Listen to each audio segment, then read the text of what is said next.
म्हटलं नाही आम्ही लांब चालतो. गावी जाताना एसटीने कोणी विचारलं काय कुठे मुंबई राहतो कुठे विचारला तो वसई. मुंबईतून वसई किती लांब आहे.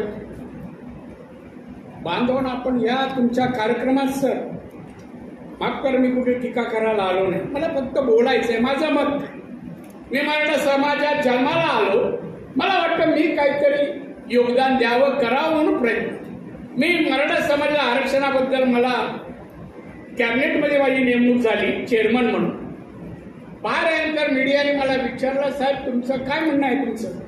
मी म्हणून मी काही झालं तर अध्यक्षपद मिळालंय ना मराठ्यांना आरक्षण देणारच पहिल्या दिवशी सांगितलं. त्यानंतर 6 महिने महाराष्ट्र फिरलो मी. मलाही उत्तर देता येतं माझं कोणी मंत्रिपद काढून घेतलं नव्हतं. बोलत त्या मराठा समाज जन्म झाला मी हे करणार सोडणार नाही. किती विरोध झाला नाही ऐकलं. उद्या कॅबिनेट आहे उद्या ते येणार प्रस्ताव मंत्रिमंडळासमोर. आदिवासी पृथ्वीराज चव्हाण मुख्यमंत्री होते. मी गावी होतो कणकवलीला.